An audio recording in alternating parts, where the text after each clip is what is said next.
Ce qui est fou, c'est de voir la foule. Je digresse, je sais, c'est ma nature. Il y a des hurrahs, enfin, c'est très sympathique, très chaleureux. Vous avez remarqué avec moi, ça se termine toujours sur le balcon.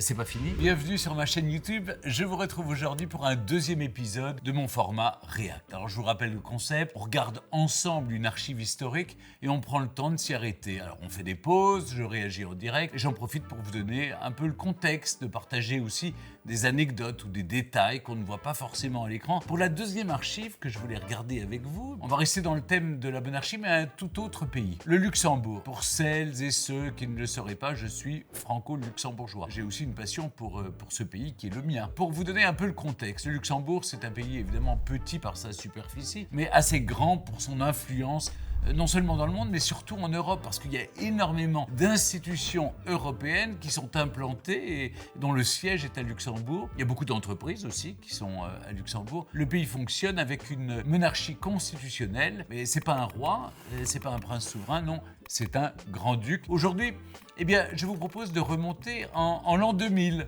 En octobre 2000, lorsque le grand-duc Henri accédait au trône. Pourquoi ce moment? D'abord parce que ça marque un tournant historique pour le Luxembourg.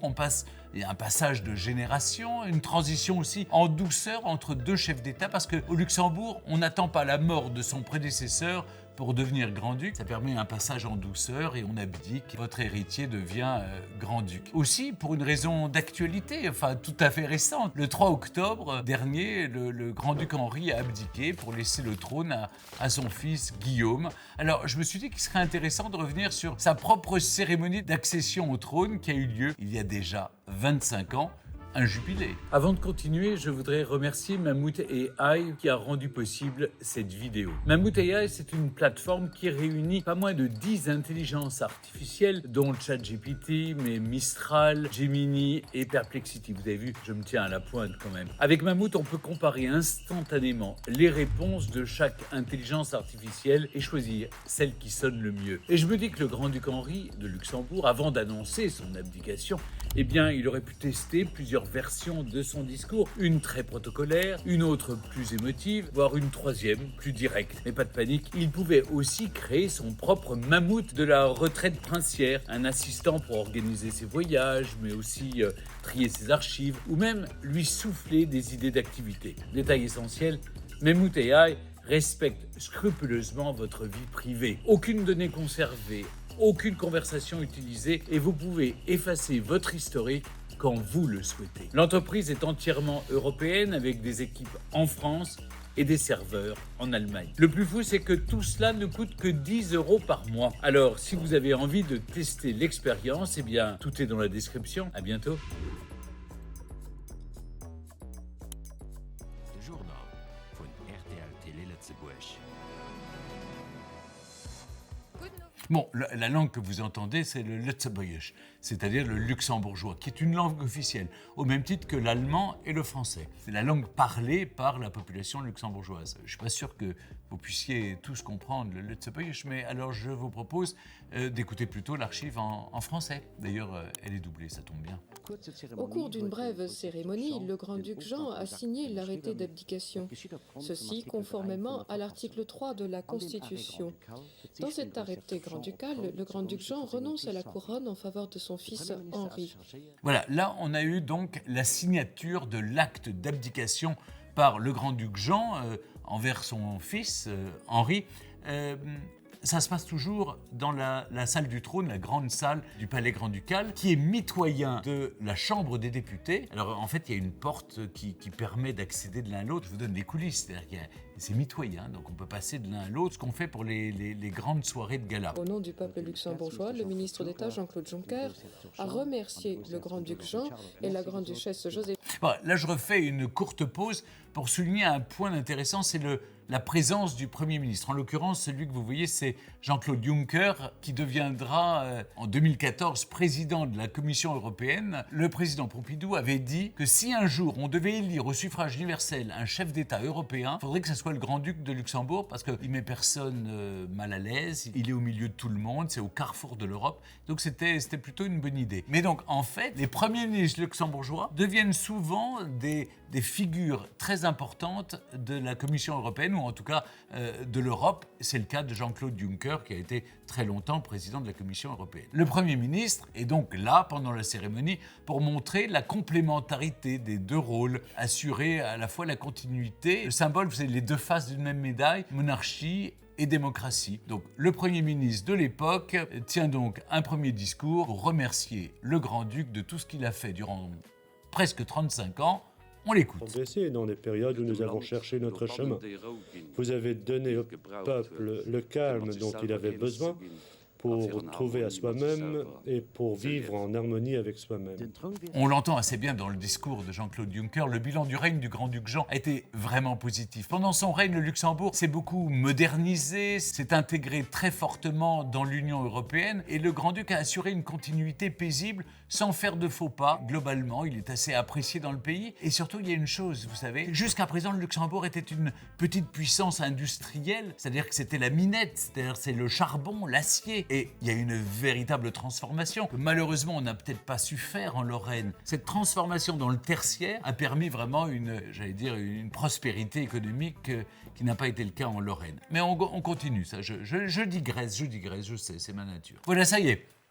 Le grand-duc Henri a prêté serment sur la Constitution et devient donc le nouveau grand-duc de Luxembourg. Après cette assermentation, il est donc le nouveau chef de l'État. Il est à la fois le garant de l'indépendance du pays en entier, mais il jure de protéger les libertés individuelles de tous les citoyens du Luxembourg. Et comme le veut la tradition, justement, il va se montrer à ses citoyens juste après ce serment. Mais avant de regarder, il y a une chose qui me frappe quand je regarde ces images. On avait transformé la Chambre des députés. C'est-à-dire qu'on avait enlevé les tribunes, on avait mis des places pour les quelques 60 députés luxembourgeois, puis il y avait des invités, etc. Il y a des tribunes. Mais le 3 octobre dernier, ce n'était pas possible parce que maintenant, ils ont fixé les tribunes des députés. Ils ont refait complètement la Chambre des députés. Et alors, on ne peut plus enlever les tribunes pour procéder à des cérémonies. Et on faisait même une chose dans la Chambre des députés autrefois, c'est qu'on mettait un autre plancher par-dessus et ça permettait de faire salle de bal. Bon, je digresse. Je vous propose de revenir au moment où le grand-duc a prononcé son acte solennel, devient donc le chef de l'État et il va se présenter à ses concitoyens.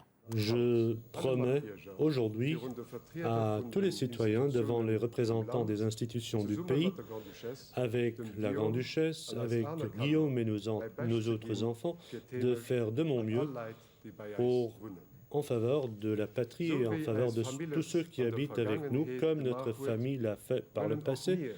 Nous aussi, nous voulons partager la joie et la misère avec tous les concitoyens. Le grand-duc et la grande-duchesse et les membres de la famille grand-ducale sortent de la Chambre des députés et rejoignent le palais grand-ducal. Ils vont remonter et se présenter au balcon. Ce qui est fou, c'est de voir la foule. On n'a pas tellement l'habitude à Luxembourg parce que c'est un pays où on ne se montre pas trop démonstratif et les gens criaient vive. Ah tiens, j'aperçois sur les images aussi la reine Béatrix, la reine qui était la reine des Pays-Bas, qu'on voit présente, parce que c'est la même famille en fait. Les Nassau-Weilbourg de Luxembourg sont cousins des Orange-Nassau des Pays-Bas.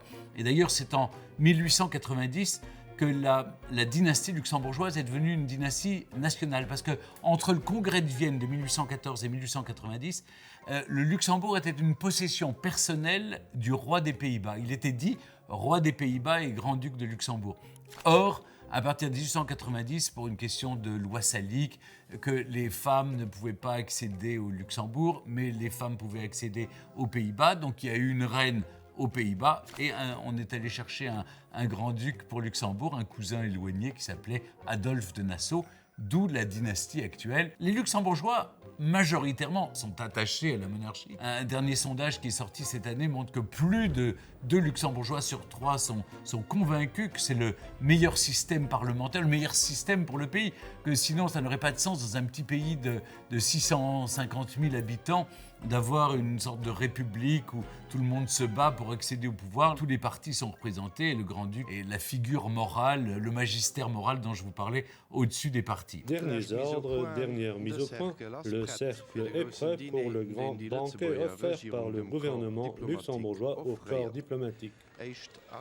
Première arrivée, les maîtres de la maison du jour, le Premier ministre et ministre d'État Jean-Claude Juncker. C'est un déjeuner officiel qui en fait est offert par le gouvernement luxembourgeois, réservé aux ambassadeurs accrédités, à toutes les qu'on appelle les forces vives de la nation luxembourgeoise. Et donc, durant ce déjeuner, les ambassadeurs sont présentés formellement au Grand-Duc et à la nouvelle Grande-Duchesse. Vous demandez peut-être en regardant cette séquence l'importance diplomatique du Grand-Duc. En fait, il a un rôle assez important sur la scène diplomatique. C'est lui qui représente le Luxembourg à l'étranger. Et qui connaîtrait le Luxembourg s'il n'y avait pas un Grand-Duc? Parce que déjà, quand vous regardez une map monde, il n'y a pas la place d'écrire le nom entier du pays sur la carte. Et donc il y a LUX. En même temps, ça fait la lumière, hein, c'est une sorte de lumière. Et puis c'est lui qui reçoit comme chef d'État les souverains étrangers, les chefs d'État qui sont en visite officielle à Luxembourg, qui accrédite les ambassadeurs. Il est au-dessus des partis politiques, donc il incarne véritablement la stabilité. Et tout cela, c'est ce qu'on appelle du soft power, la diplomatie, j'allais dire, douce, parce que ça donne une assise importante au pays, en montrant combien ce pays est généreux et peut faire de choses utiles dans le monde entier. Après le repas, parce que là, on a fini le banquet, vous l'avez vu, c'est pas fini. Dans un pays de tradition catholique, au moment 2000, il y avait encore, c'était religion d'État, le catholicisme. Le Grand-Duc et la Grande-Duchesse se rendent donc pour le Te Deum, on remercie Dieu, à la cathédrale Notre-Dame de Luxembourg. Se sont rendus à la cathédrale où Monseigneur Frank les a accueillis. La tradition judéo-chrétienne a pris l'habitude de Tonneau chercher dans son sonnerie inspiration Suivi de la sonnerie nationale. dans la source inépuisable de ses écritures saintes.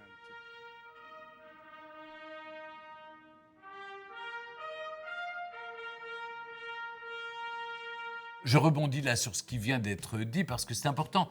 Le Luxembourg est un pays de tradition judéo-chrétienne. Ça veut dire que la culture, le droit, la morale et les fêtes publiques portent la marque de cette histoire chrétienne, avec une reconnaissance de la contribution aussi plus ancienne du judaïsme.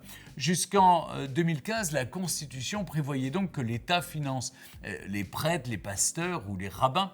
C'est plus le cas aujourd'hui, donc il y a séparation des églises ou des religions et de l'État, mais il y a toujours des accords avec les communautés religieuses. Et à l'école, par exemple, si on le veut, on peut demander pour ses enfants des cours de religion. Le Grand-Duc reste, lui, catholique, même si la famille n'a pas toujours été. Autrefois, la famille Nassau-Weilbourg était protestante et ils se sont convertis. Enfin, en tout cas, le Grand-Duc Guillaume avait dit s'il avait des filles, elles deviendraient catholiques, s'il avait des garçons, et resterait protestant. Il a eu que des filles, elles étaient catholiques. Bref, le Grand-Duc participe à des cérémonies religieuses, mais il va un peu partout. Il peut aller à la synagogue, il peut aller dans les temples protestants, il peut faire ce qu'il veut. J'aimerais maintenant terminer par une dernière image très symbolique. Passons directement à ce qui se passe au palais avec l'apparition de la famille grand-ducale au balcon. Les gens sont encore très très nombreux ici devant le palais avec le même enthousiasme. Vous avez remarqué avec moi, ça se termine toujours sur le balcon et pas forcément quand c'est Noël. Alors après la cérémonie religieuse, le Grand-Duc et la Grande-Duchesse vont signer le livre d'or de la ville de Luxembourg. Oui, la capitale s'appelle Luxembourg, le pays s'appelle Luxembourg. Voilà. Puis ensuite, il rentre au palais grand-ducal et la famille apparaît au balcon. C'est tout un symbole parce que c'est la présentation un peu officielle comme ça de toute la famille qui arrive avec les enfants à la population luxembourgeoise qui crie « Vive, vive !» Il y a des hurrahs, enfin, c'est très sympathique, très chaleureux. Pour vous dire la vérité, j'ai souvent été au pied du balcon pour acclamer mes souverains. Ça, c'est mon petit côté midinette. Bon, après cette apparition au balcon, on en a terminé avec la cérémonie dite protocolaire. Mais après, il y a énormément de célébrations populaires, il y a des fêtes populaires. D'ailleurs, en octobre dernier, on avait repris ça de façon amplifiée, c'est-à-dire que les nouveaux grands-ducs, Guillaume et Stéphanie, sont allés dans toutes les villes du pays pour participer à toutes ces fêtes populaires, parce que les gens ont envie d'accueillir pour des joyeuses entrées tous leurs nouveaux souverains. C'est un petit pays, on s'aime, on se connaît et on aime nos souverains, donc on a envie de fêter avec eux et ils représentent vraiment le pays. C'est une incarnation vivante de la nation. C'est en dehors de la politique. Bon, les hommes politiques sont toujours là derrière à se montrer, ce qui est leur rôle aussi. Mais là, c'est vraiment une fête authentiquement nationale. Bon, j'espère que Ça vous a plu? En tout cas, j'ai mis tout mon cœur parce que vous savez, le Luxembourg est ma deuxième patrie, donc j'aime beaucoup mon petit pays. Pour moi, je l'ai vécu comme un événement intime, personnel. Je voulais vous la partager. Si vous avez envie de voir de nouvelles vidéos comme ça et de nouvelles archives que je pourrais commenter pour vous, eh bien, n'hésitez pas à me le dire, à passer vos commentaires et abonnez-vous surtout parce que sinon, vous ne pouvez pas me suivre.